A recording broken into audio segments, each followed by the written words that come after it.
So hello guys, welcome back to my channel knowledge of disease. और हाँ, आज हम बात करने वाले हैं एक ऐसे टॉपिक के साथ जो कि इस टाइम बहुत ज़्यादा ही हो रहा है, जिसकी वजह से जो गर्भवती महिलाएं हैं वो बहुत ज़्यादा ही इस चीज़ से ग्रसित हो रही हैं। तो आज का टॉपिक है हमारा आईयूडी। आईयूडी का मतलब इंट्रायूटेराइन डेथ, मतलब जो बच्चा होता है वो गर्भ में जो मर जाता है। हम आज उसके बारे में बात करेंगे कि आखिर होता कैसे।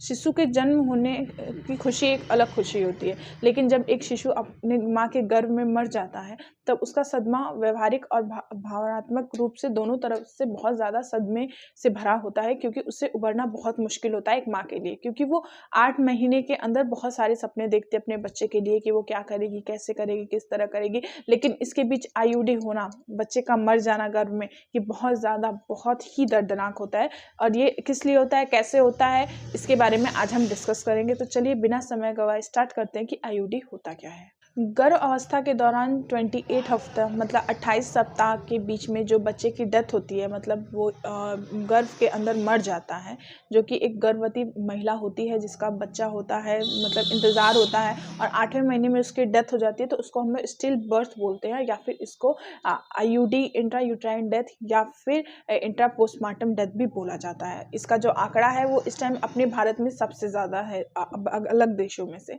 सबसे ज़्यादा जो है वो भारत में हो रहा है। आईयूडी का जो प्रॉब्लम होता है वो सबसे ज़्यादा ये होता है कि इसमें एमनियोटिक फ्लूइड जो होता है वो डिस्चार्ज हो जाता है, इससे भी होता है। या फिर बच्चा जो होता है वो अच्छे से पोषण नहीं मिलता है उसको, तो भी हो सकता है।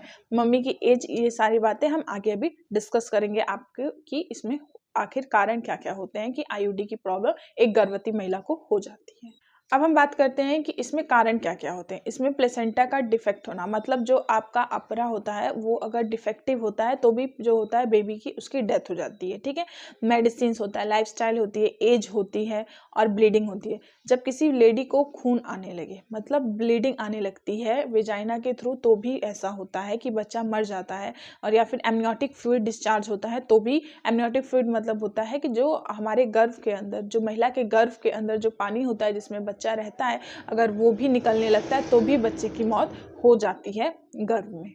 अब हम बात करते हैं कि आईयूडी पता कैसे चलता है। उसमें बच्चे की जो धड़कन होती है वो पता नहीं चलती है, जो बच्चा है वो गर्भ के अंदर हिलता डुलता नहीं है। और हम लोग सोनोग्राफी या फिर अल्ट्रासाउंड के द्वारा पता करते हैं कि बच्चे का जो मूवमेंट है हो रहा है, या दिल की धड़कन चल रही है या बंद हो गई है। इन सारी चीज़ों से हमें पता चलता है कि आईयूडी अब हो चुका है। इस सारी चीज़ों के बारे में हम कंफर्मेशन लेते हैं। अब सबसे बड़ी बात ये होती है कि पहले के टाइम पे जो महिला होती थी वो बहुत स्ट्रांग होती थी। स्ट्रांग होने की वजह से वो घर के सारे काम करती थी, नॉर्मल घास करना या फिर खाना बनाना, चक्की चलाना, भारी चीज़ें उठाना, वो उठाती थी। लेकिन उससे ये होता था कि नॉर्मल डिलीवरी होती थी, सीजर की ज़रूरत नहीं पड़ती थी। लेकिन आजकल का जो मतलब इन्वायरमेंट है, या फिर ये कहें कि सर्वाइव करने का तरीका है, उससे ये डिफरेंस होने लगा है कि जो महिलाएं होती हैं वो बहुत कमज़ोर हो चुकी हैं। जिसकी वजह से जो पहले के लोग कहते हैं कि आप काम करिए, उस काम के थ्रू या तो ब्लीडिंग स्टार्ट हो जाती है या फिर एमनियोटिक फ्लूइड डिस्चार्ज होने लगता है। किसी को ये बीमारी होता है या फिर किसी को काम करने से होता है। अक्सर यहाँ पे बहुत सारे केसेस देखे गए हैं जिसकी वजह से जो पर्सन काम करता है हैवी चीज़ उठा लेता है, या फिर उसे घर में किसी को काम करना पड़ जाता है, जिसकी वजह से ये सारी चीज़ें शुरू हो जाती हैं, जो कि आईयूडी का सबसे बड़ा कारण होता है। जब आप 8वें और 9वें महीने में आती हैं तो आप बहुत ज़्यादा काम करने की ज़रूरत नहीं है आपको। आप थोड़ा अपना हल्का फुल्का या फिर आपके लाइफस्टाइल या फिर आपके जो मूवमेंट्स होता है उसमें काम करिए, उससे ज़्यादा आपको करने की ज़रूरत नहीं। इससे ज़्यादा अगर करेंगे तो आईयूडी के पेशेंट जो होते हैं वो हो जाते हैं लोग। ठीक है, आईयूडी जो है एक बहुत दर्दनाक चीज़ है। तो आज हमने डिस्कस किया कि आईयूडी क्या होता है, इंट्रायूटेराइन डेथ होता क्या है। अब आपको अगर इसमें कुछ समझ में ना आया हो या फिर कोई प्रॉब्लम है तो आप कमेंट कर सकते हैं। आई होप कि आपको वीडियो बहुत ज़्यादा पसंद आई हो, या फिर आपको अच्छी लगे तो प्लीज़ शेयर करिए, सब्सक्राइब करिए, लाइक करिए। अब मिलते हैं नेक्स्ट वीडियो में, तब तक के लिए थैंक यू।